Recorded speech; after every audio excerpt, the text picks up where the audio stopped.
अप्रैल और जून के क्वार्टर में देखने को मिलेगा। That is first quarter of FY23। लेकिन जो दूसरा क्वार्टर रहेगा, जब इन्वेंट्रीज पुरानी इन्वेंट्रीज एग्जॉस्ट होगी, तभी मेरे ख्याल से काफी बचत होगी, क्योंकि ओवरऑल जो बेनिफिट इन कंपनीज को मिलेगा वो डेफिनेटली इनका जो अंडर रिकवरीज का प्रॉब्लम था वो सॉर्ट आउट करेगा।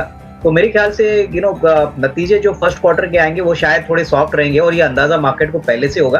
तो यहाँ पे BCL मुझे लग रहा है कि जो एग्रेसिव इन्वेस्टर्स है, जिनको अभी निवेश करना है और रिस्क एपेटाइट ज्यादा है, उनको डेफिनेटली BPCL और HPCL देखना चाहिए। मेरे ख्याल से काफी हद तक ये शेयर्स पिट चुके हैं, और मेरे ख्याल से क्रूड के प्राइसेस जब तक ऊपर रहते हैं तब तक इमीडिएट अपसाइड तो नहीं, पर डेफिनेटली एक शॉर्ट टर्म अपसाइड आज के न्यूज के पॉइंट ऑफ व्यू से जरूर देखने को मिलेगा। तो डेफिनेटली HPCL BPCL अच्छे वैल्यूएशंस पे आ चुके हैं, और ये अगर ट्रिगर ज्यादा है वो आज भी खरीद सकते हैं, लेकिन जिनको थोड़ा रुक के काम करना है वो थोड़ा सा रुके और उसके बाद यहाँ पे खरीदी की जा सकती है।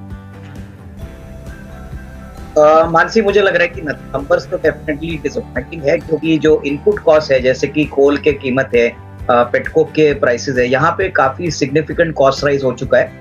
मुझे लग रहा है कि ओवरऑल कमोडिटी प्राइसेस में हम जिस प्रकार का ट्रेंड दिख रहा है, अभी ओवरऑल जो ट्रेंड है वो आने वाले दिनों में हमको लग रहा है कि सॉफ्टन होने की बहुत बड़ी चांसेस है, क्योंकि इसके ऊपर प्राइसेस टिक नहीं पाएंगे।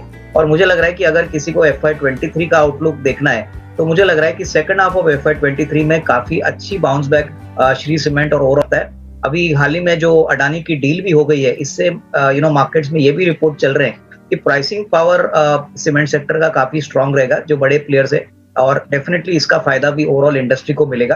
तो मेरे ख्याल से अगर स्टॉक में कोई गिरावट आज आपको देखने को मिलती है, तो ये फ्रंटलाइन स्टॉक है और इसमें काफी अच्छा पैसा लोगों ने प्रीवियसली भी कमाया, तो इसको डेफिनेटली खरीदने का एक अप्रोच करना चाहिए। डेफिनेटली एक अच्छा रिस्क रिवॉर्ड बैठ सकता है। एक क्वार्टर के बाद हम नहीं समझते कि कंपनी की लॉन्ग टर्म स्टोरी खत्म हो चुकी है।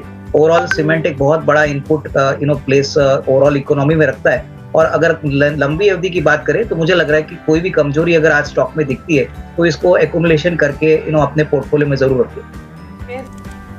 इनका जो टोल कलेक्शंस है वो प्री कोविड लेवल तक पहुंचा है, और मेरे ख्याल से अगर आगे नॉर्मल सी कंटिन्यू रहती है, कोई चौथा कोविड का अटैक आता नहीं है, तो मेरे हिसाब से इनका जो टोल कलेक्शन है वो काफी सिग्निफिकेंटली बढ़ेगा। डेफिनेटली इकोनॉमिक एक्टिविटी बढ़ चुकी है, और जिस प्रकार से अभी गाड़ियों का मूवमेंट हो रहा है, नॉर्मल सी आ रही है, मुझे लग रहा है कि फेयर वैल्यू करीबन 260-275 तक। मैनेजमेंट के पास सबसे बड़ी जो पॉजिटिव बात है कि इनके पास सबसे ज्यादा टोल प्रोजेक्ट्स है और काफी प्रॉफिटेबल टोल प्रोजेक्ट्स वो रखते हैं। तो डेफिनेटली इस स्पेस में इनको काफी बड़ा डोमिनेंस भी है। तो आगे चल के जैसे जैसे नए प्रोजेक्ट्स ऐड हो जाएंगे, उससे और कंपनी की बैलेंस शीट, कैश फ्लो और भी अच्छी होगी।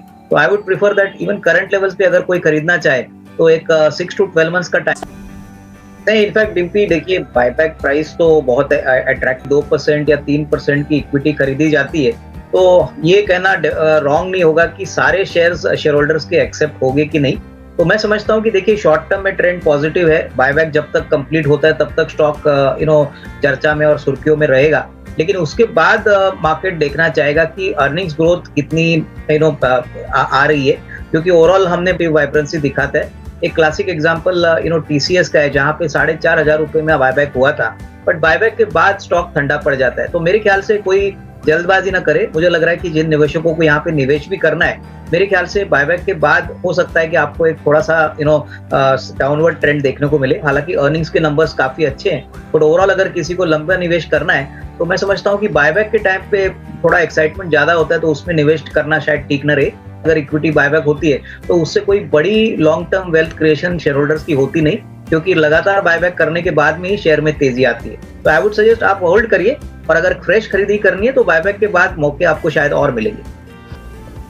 अजय, मुझे लग रहा है कि देखिए पावर जनरेशन और यूटिलिटीज का जो बिजनेस है वो मुझे लग रहा है कि आने वाले साल में भी काफी स्ट्रांग रहेगा। ओवरऑल पावर का कंजम्पशन बढ़ गया है, और पावर जनरेशन की जो टैरिफ्स की जो बात है वहां पे भी गवर्नमेंट ने NTPC के पास बहुत ही बड़ी इंस्टॉल्ड कैपेसिटी है। इसका डेफिनेटली जो स्पिल ओवर इफेक्ट है वो आपको आने वाले साल में भी देखने को मिलेगा। तो मुझे लग रहा है कि ये ऐसे स्टॉक्स है जो मार्केट को में काफी वोलेटाइल मार्केट्स में भी काफी स्टेबल पोजीशन दिखा सकते हैं, और ये परफॉर्मेंस तो उम्मीदों से काफी बेहतर है। तो मुझे लग रहा है कि जिनको लंबी अवधि के लिए शेयर खरीदना है, मैं समझता हूँ इवन करंट लेवल्स पे अगर कोई खरीदता है तो अर्निंग्स ग्रोथ मेरे ख्याल से आने वाले साल में काफी अच्छी रहेगी। और ये कंपनीज को प्राइस टू बुक, अभी भी प्राइस टू बुक वैल्यू काफी रीजनेबली अट्रैक्टिव है। तो अगर साल 1.5 साल का नजरिया है तो डेफिनेटली पावर यूटिलिटीज में अच्छी आउट परफॉर्मेंस आपको देखने को मिलेगी। तो डेफिनेटली लॉन्ग टर्म के लिए क्वालिफाइड स्टॉक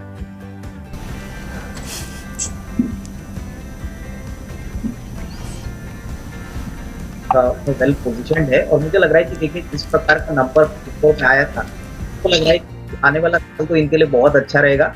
सबसे बड़ी बात कोर बैंकिंग का बढ़ना तय है, लेकिन जो दूसरे बिजनेसेस है जैसे कि एएमसी बिजनेस है, इंश्योरेंस बिजनेस है, वहां पे हमको लग रहा है कि डेफिनेटली अच्छी खासी तेजी और अपसाइड देखने को मिलेगी। तो मेरे ख्याल से इस लेवल पे भी खरीदना चाहिए। अगर किसी को बैंकिंग में एक्सपोजर लेना है तो प्राइवेट सेक्टर बैंक्स में आईसीआईसीआई बैंक सबसे वेल पोजिशन्ड है।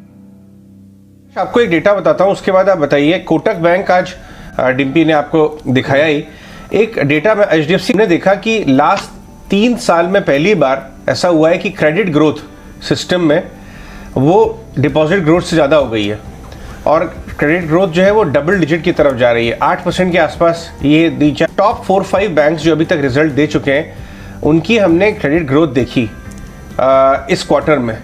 एचडीएफसी बैंक ने 21% की क्रेडिट ग्रोथ की, आईसीआईसीआई बैंक ने 17% की, कोटक बैंक ने 21% की, एक्सिस ने 15% की। अगर ये डेटा को अगर आप देखा जाए कि सेक्टर में क्रेडिट ग्रोथ बढ़ती जा रही है और ये टॉप 4-5 बैंक हैं जिनमें सबसे ज़्यादा क्रेडिट ग्रोथ दिख रही है, तो आप इसमें किस में बेट लेना चाहेंगे? वैल्यू कहाँ पे सबसे ज़्यादा पैसा बनेगा इन 4 नामों में से? अविनाश? इनफैक्ट अजय, मुझे लग रहा है कि सबसे बड़ा जो इंडिकेटर है, जैसे आपने सही कहा कि क्रेडिट ग्रोथ साइकिल अभी डबल डिजिट्स में हो रही है, तो मुझे अभी भी लग रहा है कि यहाँ पे Kotak as well as ICICI bank, ये 2 ऐसे स्टॉक्स है जहाँ पे हमको लग रहा है कि maximum benefit credit growth cycle का मिलेगा। इनकी बैलेंस शीट साइज बड़ी है, लोन बुक्स, बट डेफिनेटली अगर रिलेटिव परफॉर्मेंस की बात करें तो मुझे लग रहा है कि आईसीआईसीआई बैंक और कोटक में डेफिनेटली आपको अच्छा निवेश का मौका मिलना चाहिए। नॉर्मली जब जीडीपी ग्रोथ 8-9% से बढ़ता है तो फाइनेंशियल सेक्टर जो है वो कम से कम 14-15% साल में बढ़ता है, क्योंकि वहां पे ऑब्वियसली लिक्विडिटी और फंड्स की जरूरत ज्यादा बढ़ती है। तो मेरे ख्याल से बैंकिंग वेरी स्ट्रिक्टली पोजिशन्ड है और जिनको लंबी अवधि के लिए निवेश करना है, मेरे ख्याल से ये काफी अच्छा, प्रोवाइडेड आप कम से कम साल 1.5 साल का टाइम फ्रेम आपके इन्वेस्टमेंट आउटलुक के लिए रखें।